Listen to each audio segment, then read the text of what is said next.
Hello, आता आपण बघूया तुला जपणार आहेचा एपिसोड रिव्ह्यू.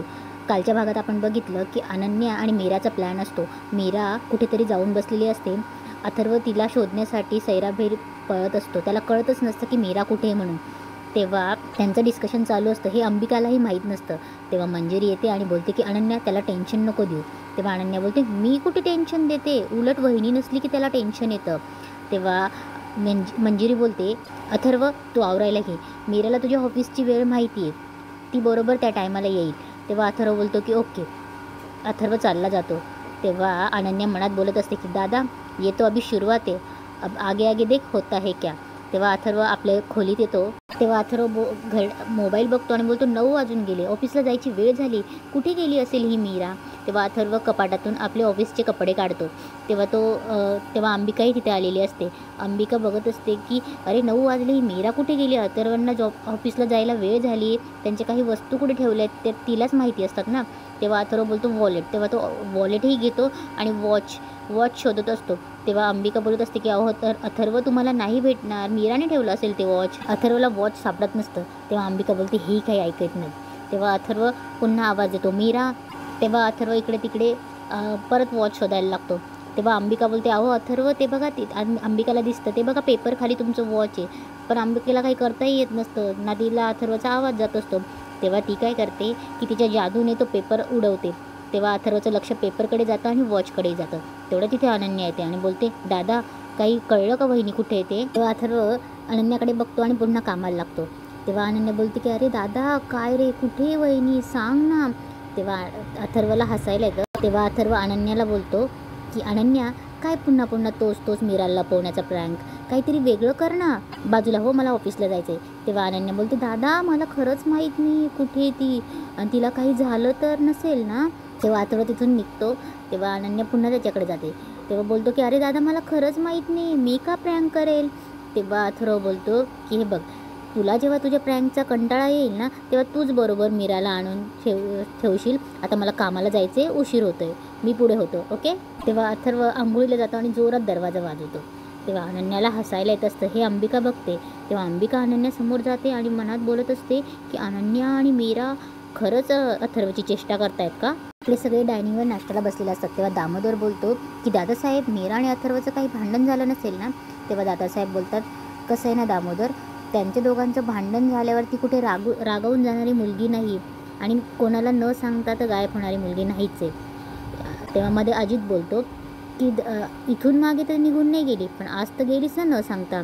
तेव्हा दादासाहेब बोलतात की कसं आहे ना अजित, मीराला या घरात कसं वागायचं कसं नाही ना, याला कुणाचे सर्टिफिकेट आणि परवानगीची गरज नाही आहे. मंजिरी ही सगळ्यांना पराठे वाढत असते.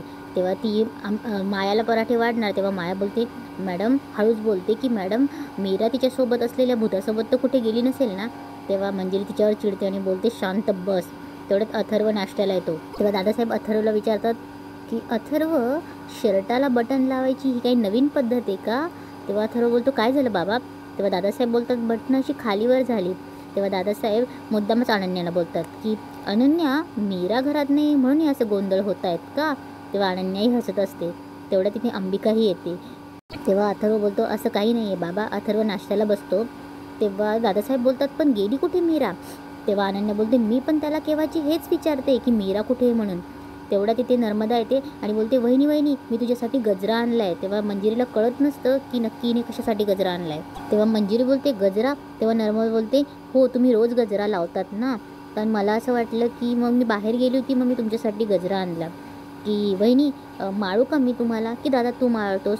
तेव्हा दादासाहेब बोलतात की नर्मदा, आता मी सगळ्यांसमोर गजरा माळायला गेलो तर ती लाजेल ना, तूच माळ. तेव्हा नर्मदाचं हेतू साध्य होतं आणि ती बोलते बरं मीच माळते.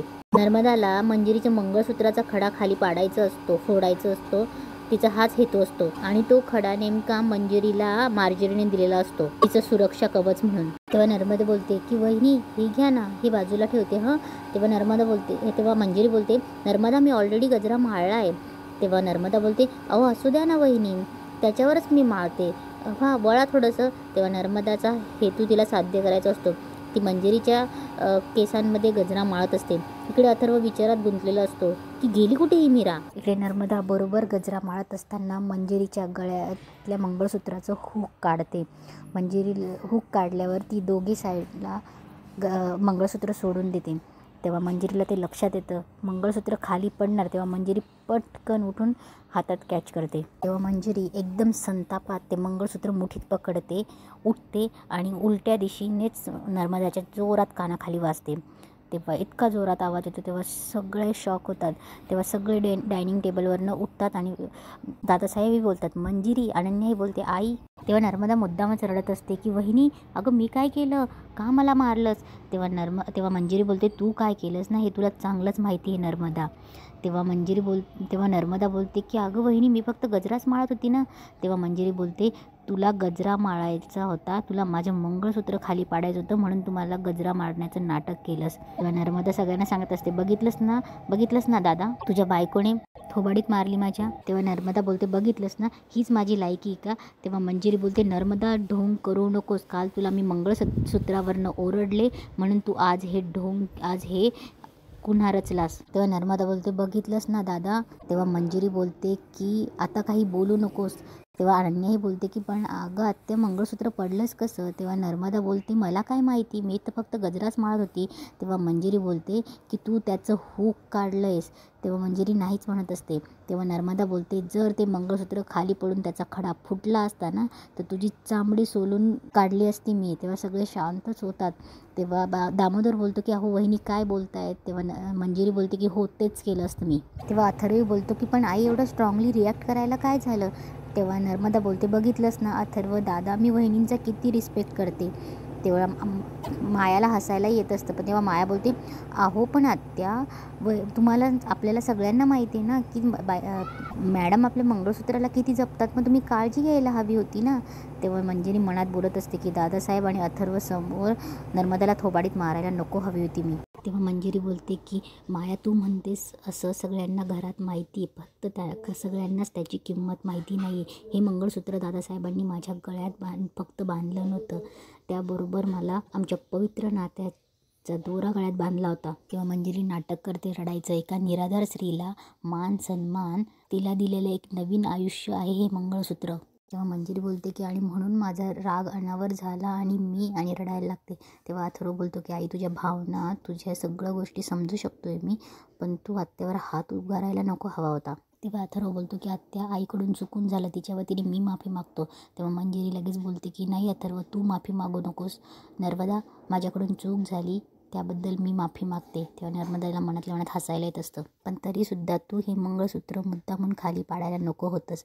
तेव्हा नर्मदा मनात बोलते की किती नाटकं करशील गं मंजिरी, एक नंबरची ढोंगी आहेस. तेव्हा दादासाहेब बोलतात नर्मदा आपण काय आणि कसं वागतो ना हे जरा भान ठेव आणि सततची कारस्थानं बंद कर हे. तेव्हा नर्मदा रडून बोलते दादा अरे पण. तेव्हा दादासाहेब बोलतात की काही बोलायची गरज नाही नर्मदा, मिळून मिसळून राहायला शिका जरा. त्या मीराकडे बघा आणि शिका काहीतरी. ती मुलगी घरात आली तेव्हा कोणाशीही नातं नव्हतं तरी सगळ्यांची प्रेमाने वागली आणि आज ह्या घराची सून झाल्यानंतरही तिच्या वागण्यात तसूभरही फरक पडलेला नाही. सगळे जरा शिका त्या मीराकडून काहीतरी. तेव्हा नर्मदा रडत रडत निघून जाते. तेव्हा अथर्वला ऑफिसचा फोन येतो लवकर बोलवण्यासाठी. तेव्हा अथर्व बोलतो की हां मी पोचेल वेळेवर. तेव्हा अथर्व बोलतो आई बाबा येतो मी. तेव्हा अथर्वचा बाहेर येतो आणि बोलतो की ह्याची मोबाईल ठेवून कुठे गेली असेल. तेव्हा तो बोलतो की माळी काका एक मिनिट इकडे या.